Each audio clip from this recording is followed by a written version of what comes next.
We got so much going on right now. I'm just getting back from the gym. Actually, I'm still in my gym clothes, but yes, here we go. Hello, I'm Eric. I make videos with my wife Sandy about traveling, about eating delicious food, and about things in Cuenca, Ecuador.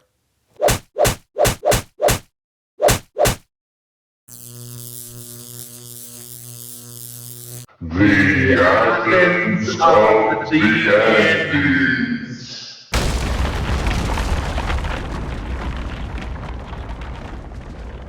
Y'all, today we wanted to talk about how strong the UV is when you visit Ecuador. It is not to be played around with. Most days walking around Cuenca, the skies are pretty overcast, and it can be really deceiving. The UV rating is probably around an 8 or a 9 when the skies are cloudy.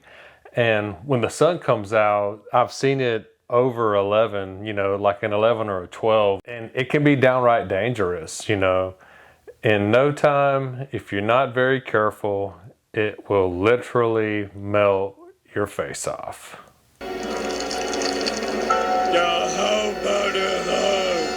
I don't have fair skin, and neither does Sandy really, so we don't burn very easily.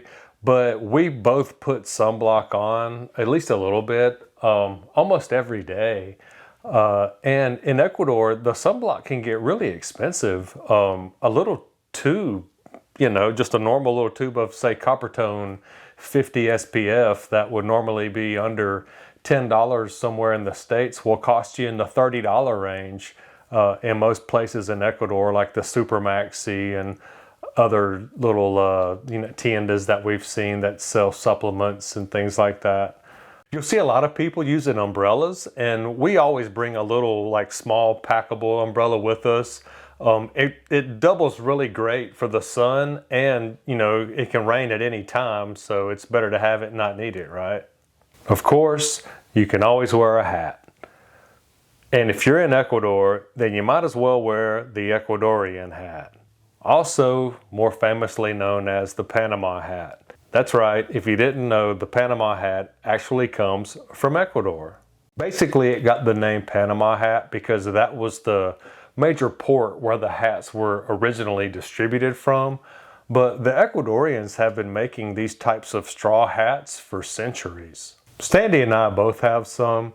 They do a really good job, and it's a lot more stylish than just wearing, like a baseball cap. Most importantly, it does a great job of keeping the sun off your face, avoiding yet the important facial meltage factor.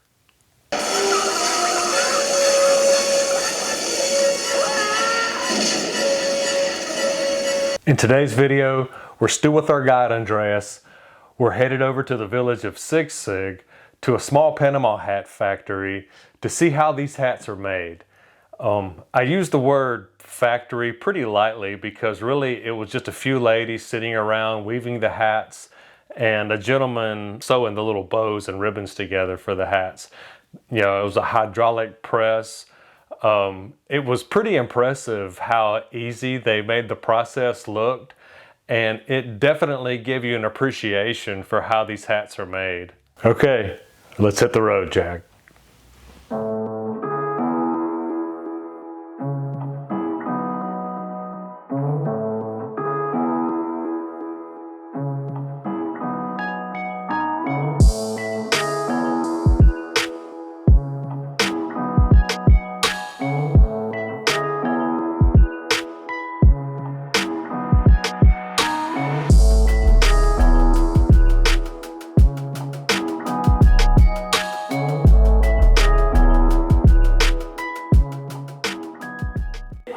Inviting us for you to see how is actually the process of the weaving. ¿Cómo está? Buenos días, hola. Buenos.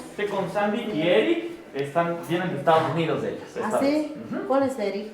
Eric y Sandy. Ah, Sandy, lindo nombre, Rosa. Hola. Yeah. Her name is Rosa. She said, Rosa. good name. Nice to meet you. Mucho gusto. Bueno. So as you can see, right now they are weaving the hat. But what's the deal with this hat? This hat has almost a 3,000 history behind of it. It was, just common sense from the people who live in really hot areas to cover their heads to be more comfortable.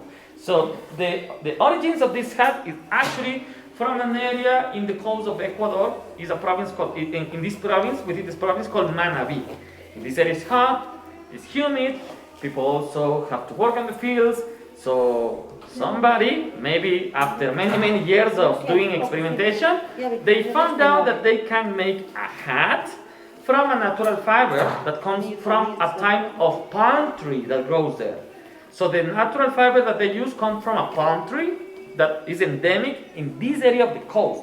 We don't have it here, all right? Okay. So they use different techniques to turn those palm tree leaves into a fiber. I think they have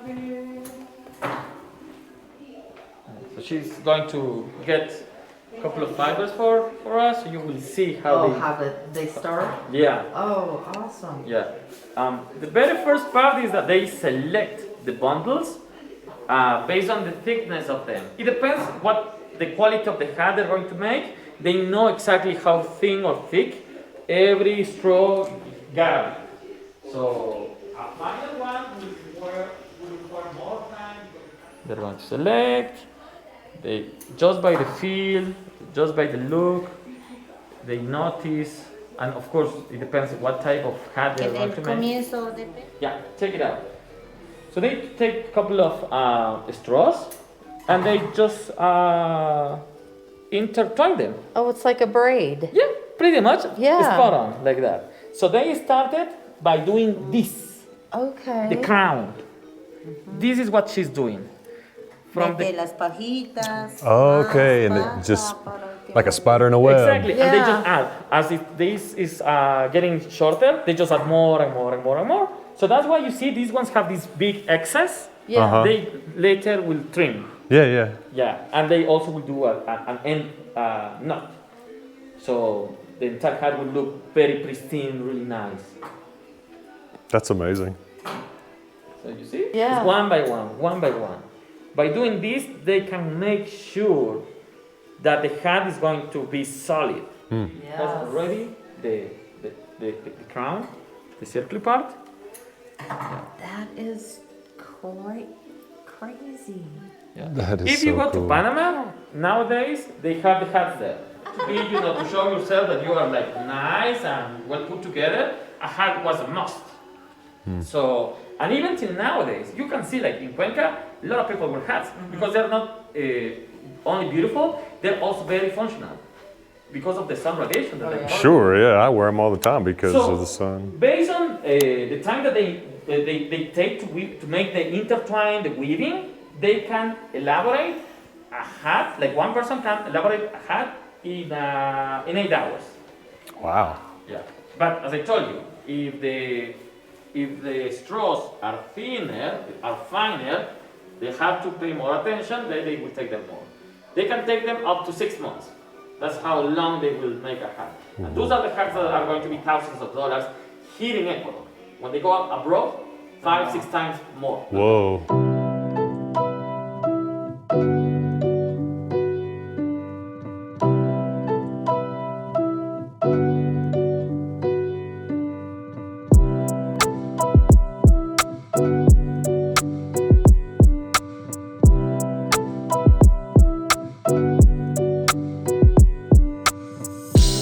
Well, we got 2 new hats and they are beautiful. Whew, here comes the sun. Well, 6-6's beautiful. I love it up here.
Thank you for watching. If you enjoyed the video, please give it a like. Please leave us a comment. We always enjoy reading the comments and replying back to everyone. If you're not a subscriber, please subscribe to the channel. All these things really do help support our channel. We are always very grateful for all the help and support. It really does help us provide more content, and we're going to keep this channel going no matter what, because we really enjoy it and we really enjoy the community that we're building here on YouTube, and we thank you for being a part of it. We hope you have a great week, and we'll see you in the next video. Bye.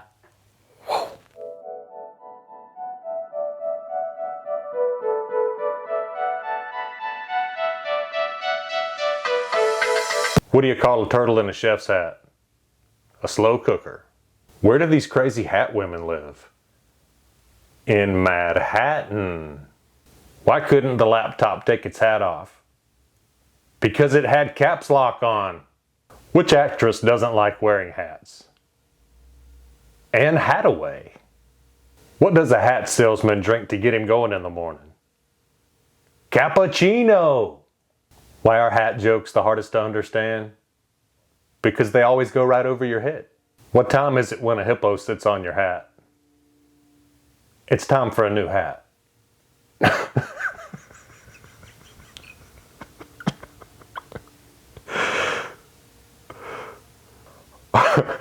What do you call a lion wearing a stylish hat? What do you call a lion wearing a stylish... Fuck. What do you call a lion wearing a stylish hat? A dandelion.